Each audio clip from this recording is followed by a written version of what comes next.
some of the roles of the school counselor. Give me one moment, and okay, I have to get the screen sharing enabled. One moment.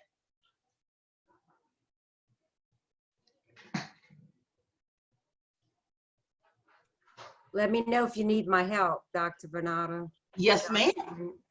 But I think as I have you down as a host, so you should be able to share screen as well. I just attempted, and I'm receiving a message that's saying host disabled participant screen sharing. Okay, we'll try again because I just changed. Okay, great. I'm gonna try right now. Awesome. Okay, and are y'all able to see my screen clearly? Yes, okay. Okay, great. So what I wanted to do was show this infographic telling you a little bit about school counselors. So school counselors, they're certified licensed educators who improve student success for all students by implementing a comprehensive school counseling and a counseling program. And so school counselors can be employed at all levels: elementary, middle, junior high, and even high school.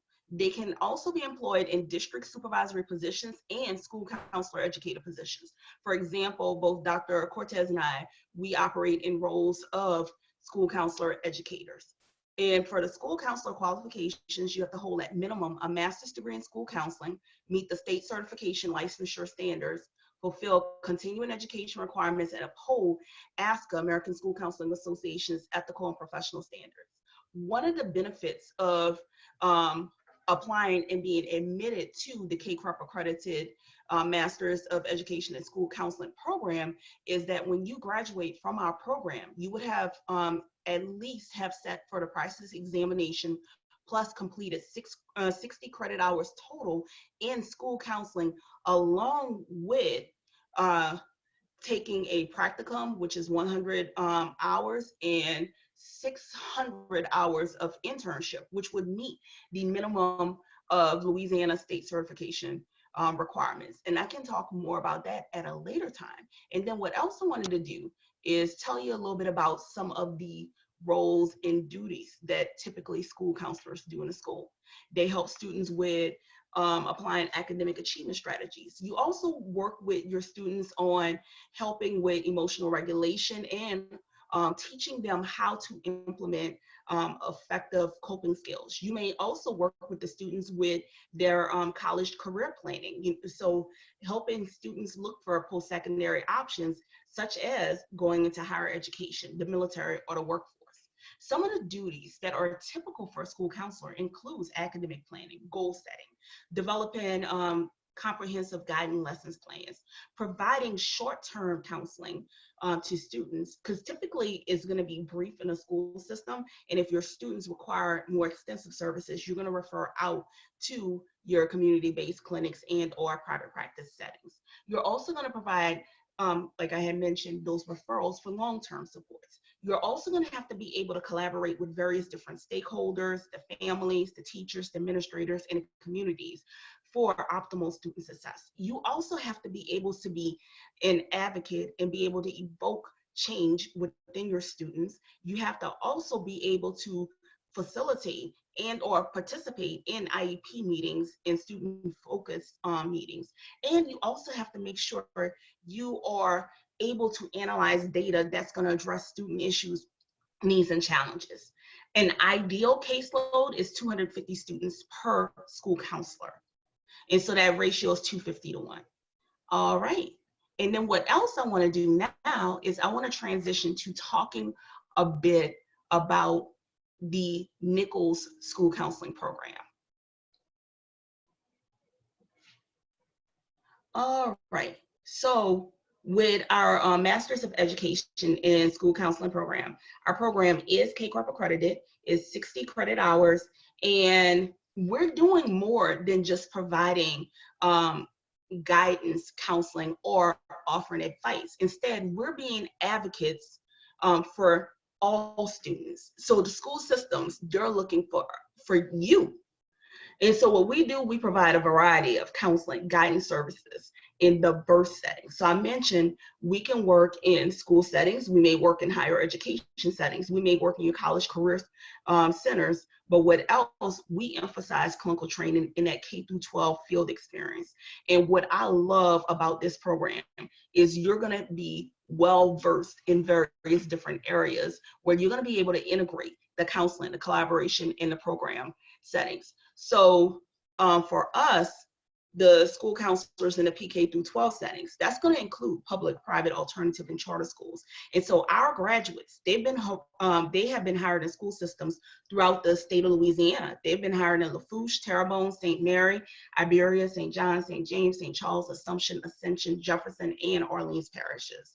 We also have some school counselors who have been hired as behavioral interventionists in the school systems, and also as mental health professionals. So what else I do like about the school counseling program is if you do decide you may not necessarily want to work in the schools setting, because of the coursework and the preparation, you will be able to apply for positions in other agencies such as Magnolia or Options for Independence or even Nichols Academic Advising. And then what else? We've had some of our graduates more recently decide to go for positions as master teachers, directors of curriculum, or even RTI. So I want to tell you specifically about our program. So with our program, we have some admission requirements. And so I'll project that to screen so you can see. All right, so in order to be considered for admission into the Master's Education and School Counseling Program, you have to have received at least a bachelor's degree from a regionally accredited institution. You also have to have a minimum GPA of 2.5 on the final 60 hours of undergraduate coursework attempted. You also want to make sure you have a well-diverse and meaningful experience in strong academic background. So here's the thing. If a student has acquired a final GPA of a 3.25 or higher in their undergraduate coursework, then they can request that their GRE be waived as a requirement for admission. And so you have to submit that in writing to the graduate coordinator or the dean of college of education and clearly state the basis for the waiver. You also want to make sure you have a current resume to accompany that request. And so the graduate program committee, we make the final decision.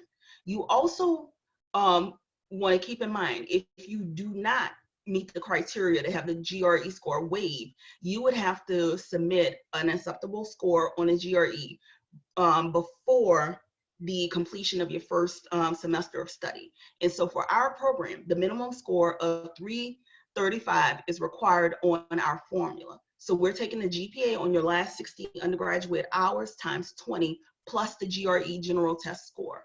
Dr. Varnado-Johnson, let me just jump in.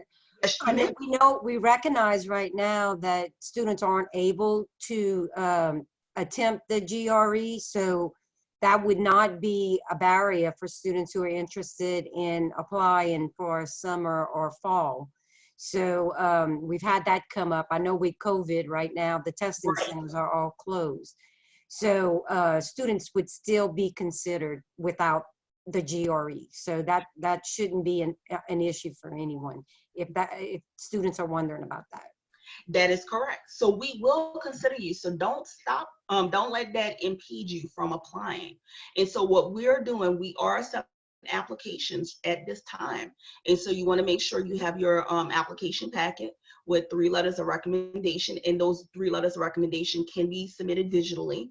Plus, you want to have a completion of a criminal background check with certified backgrounds. And you can access the certified background check by visiting the Nichols website and making sure you go to our Masters of Ed in School Counseling program. Then also, right now for the month of April, the application fee of $20 is being waived. So this is also a great time to apply for our program. And then with our degree requirements, I mentioned earlier that we are a KCARP accredited institution, and your coursework typically includes 60 academic hours plus 9 hours of practicum internship credit. And so I'm going to display some of the courses that you will need.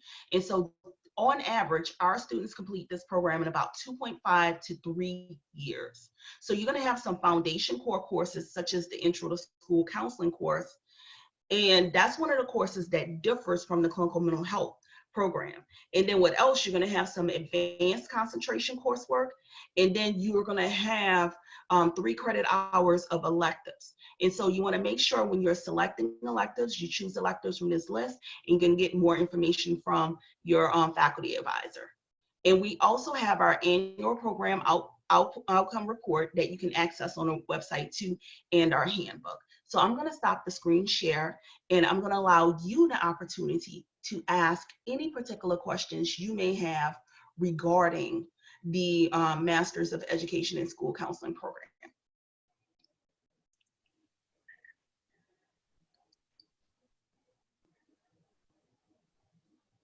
Okay, I have a question. Yes, ma'am. Okay, so how will we see the last 60 hours? Like, so we would just go to like when we start our junior year and just start, you know, calculating our GPA from there, or like how would that even go? I'm glad you raised that question. So what we will do is we will review your transcript, and what we will do is look at those hours that would have been attempted from, let's say, for example, your junior year and your senior year. And so what we will do is we're going to verify what that final 60-hour GPA is. Yeah. Okay. Is it Ariel? Is that your name? Ariel. Aria. Yeah, Aria. Ariel. Yeah, you would just look at your transcript, and the last 60 hours of your undergraduate work, you would average that, and that would be the GPA that we would consider. So it's not your cumulative GPA, it's just the last 60 hours. Okay. So because we recognize, you know, when you start undergrad school, a lot of times you're not real focused, you don't really, not really sure what major you want, you may change your mind. And then as you progress, you get what you want to do is a little bit more crystallized. So that's how we manage that. What other question? Yes, ma'am, Ariel. And y'all take applications for spring as well, correct? Correct. So if I know that was another question that had been raised, is if you were graduating, let's say, for example, fall 2020 or spring 2021, we are accepting applications for those periods too. So yes, we do admit students in the fall semesters, and we do consider students for admission for spring semesters too. Okay. Carly's asking, Carly, I was gonna type your response, but she's gonna be a senior in August. Okay. And her question is, when is a good time to apply to a master's program? Okay, great. So good time to apply for a master's program. So Carly, if I'm making sure I understand you correctly, you'll be scheduled to graduate spring 2021? Yes, that's correct. Okay, so you would probably want to apply in the spring semester, since you'll be graduating in the spring, for us to consider you for either summer 2021 admission or fall 2021 admission. Okay, perfect. Thank you. Thank you. Now, another question that comes up is regarding practicum internship experience. And so what I do want to let you know is with practicum internship, it's a total of 700 hours. We do have a site list where we have some sites that have been used in the past. And we will also consider other sites too. You would have to provide that information, and there is a practicum internship application and a form the prospective site or supervisor would provide. Now, as far as the practicum internship, that is typically done in 2 to 3 semesters. So ideally, you would do the practicum internship your final 3 semesters of your program. And so practicum is usually completed in either the fall or spring semesters, and your internships are typically fall and spring. And because you're doing it in a school, unfortunately, you won't be able to do your internship in the summer. And so what I do like about practicum internship is that you get lived field experience at a school site. And so that's something to think about, like how you plan to balance your coursework, or if you are working, full-time and part-time. And so with our students who do work full-time, they have been able to manage full-time employment while completing their practicum and internship experience. So it's about time management, and that's something else, for you to think about later in the program. And so again, that's going to be near the end of your program, and that's part of your capstone experience.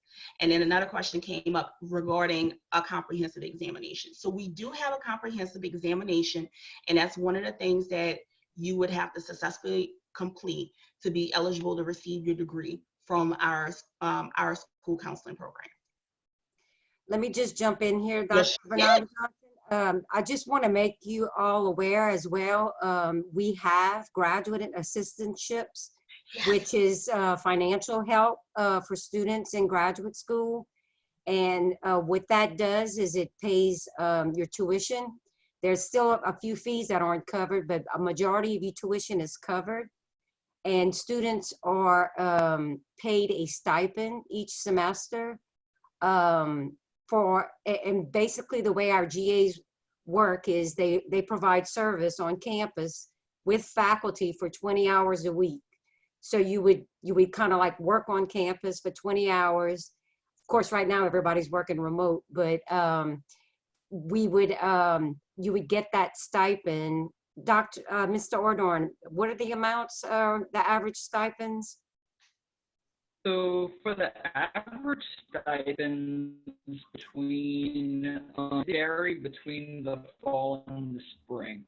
I know that between the fall and the spring, like I said, varies depending on disciplines. During the summer, you work 15 hours as opposed to the 20 in fall and spring, and that stipend would be $1,000 within the summer. Okay.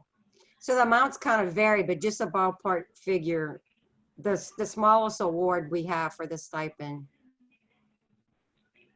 is like $2,500 or something.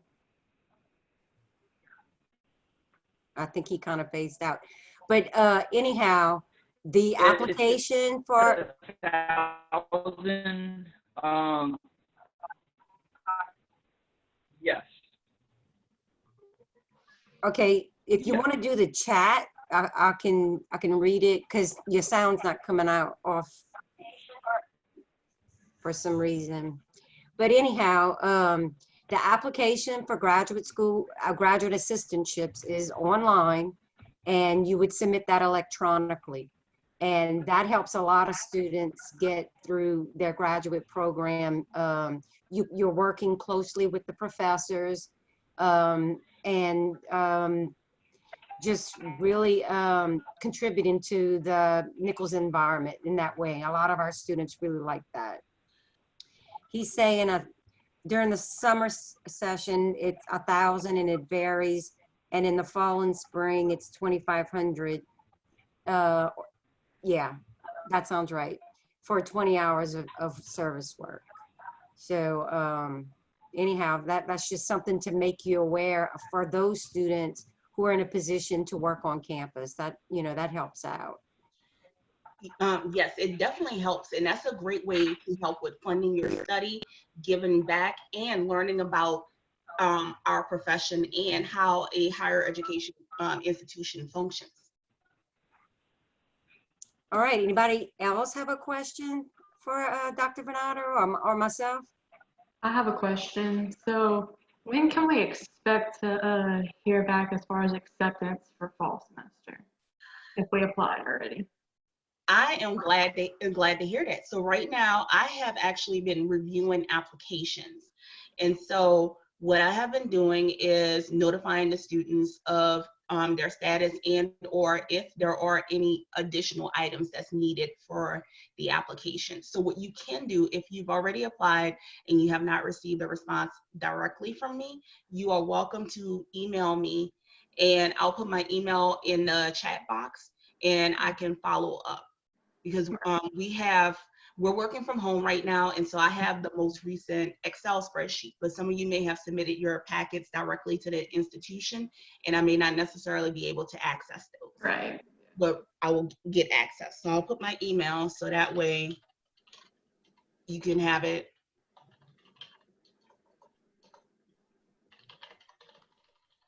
And this kind of, just to speak to Carly's question earlier, you know, the earlier you apply, the earlier you can be considered. And we don't necessarily have a hard and fast deadline because we don't want to discourage applicants. But what we will do, like I know right now, for those of you who are still enrolled, we just finished advising for our current students. And then once that's accomplished, then we can look at the applicant list and see how many students we can accept. So certainly if you're already in there, that's awesome. What's your undergrad, Haley? I'm in psychology as an undergrad. Oh, cool. That's a good fit for the school counseling program. You have a good base there Yes. in psychology. Yeah, and I had applied before all this virus stuff came out, but I think Miss Wanda has my packet. That's why I was asking. Cool deal. My undergrad is in psychology. Is it any of a difference? Like I'm kind of worried about it because I know it would be better if I came from a psychology than a sociology background. So will it affect me anyway in this program? I wouldn't think so. Sociology is also a good fit for our program. You have the right background. So what are your thoughts on that, Dr. Varnado-Johnson?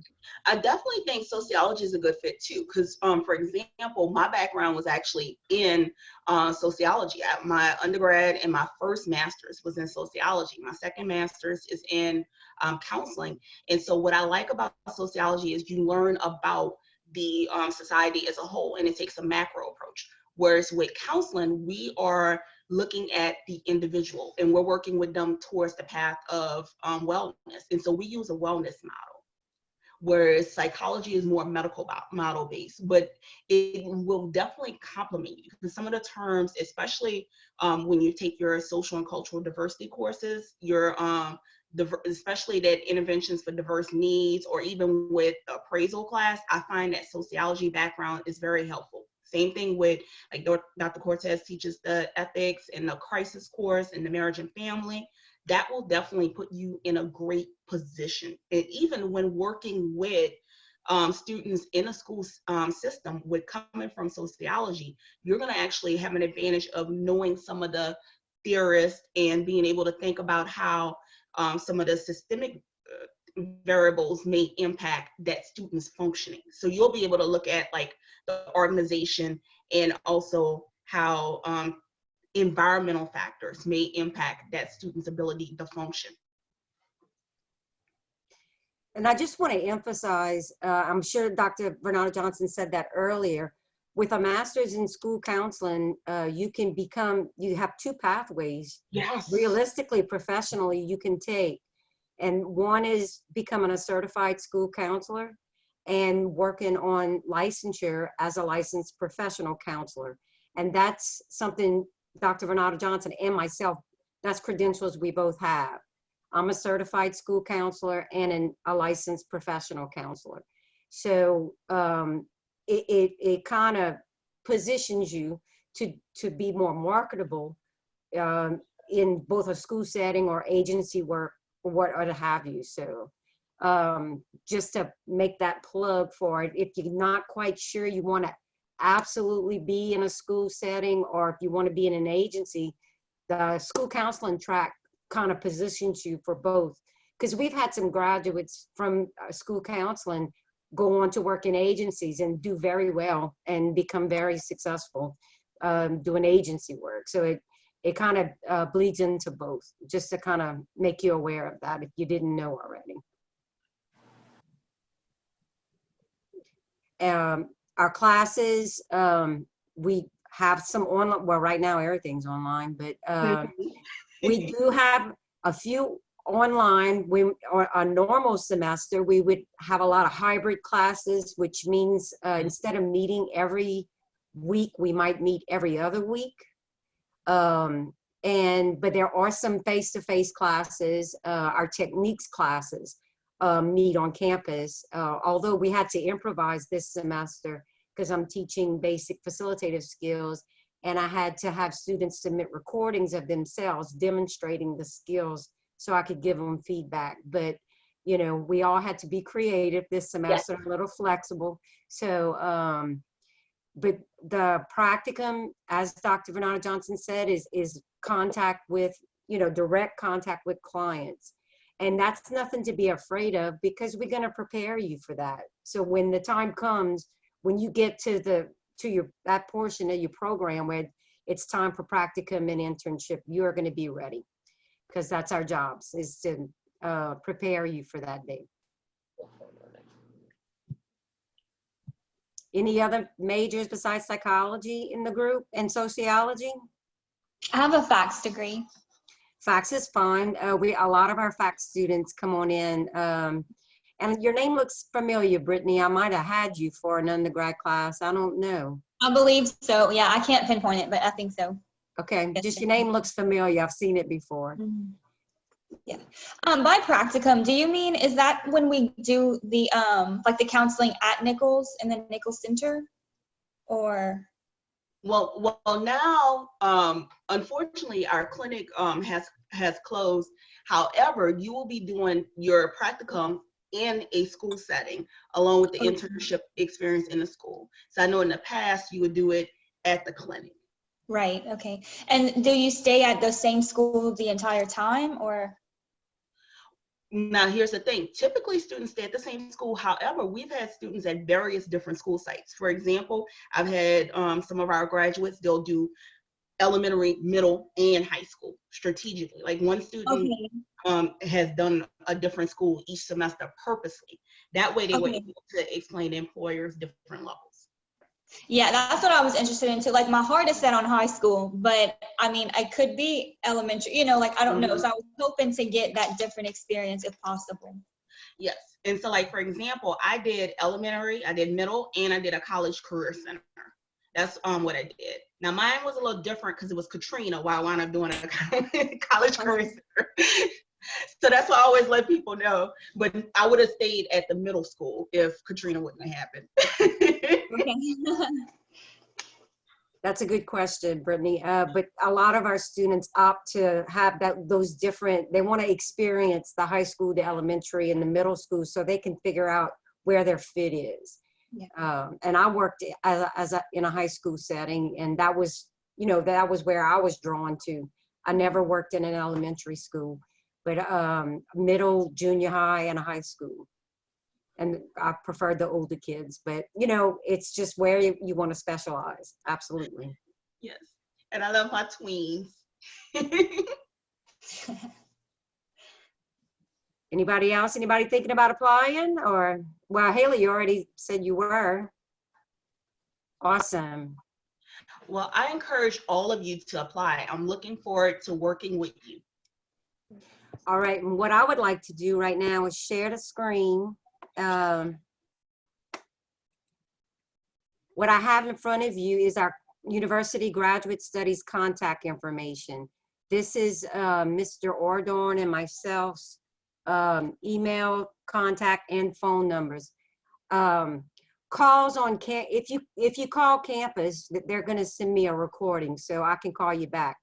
But if you want any further information about any of our graduate programs, please contact myself and Mr. Ordorn for more information. We'd be happy to help you.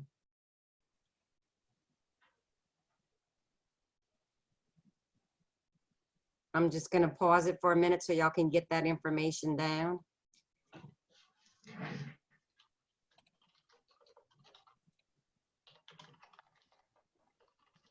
And Mr. Ordorn shared his personal email as well on the chat box.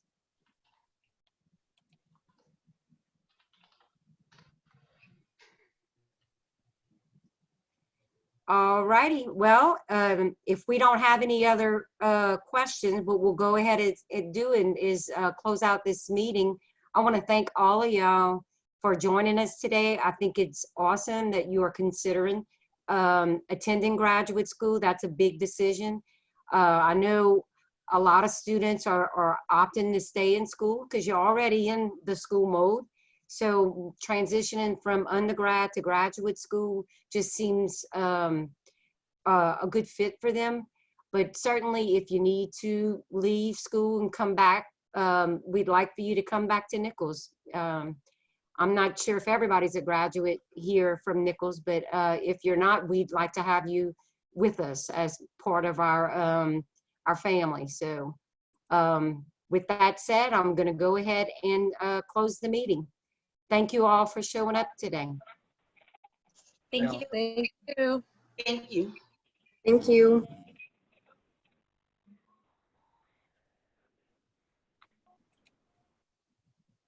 I don't know. I need the big picture. I need to go over here, stop the share. And I'm going to stop the recording.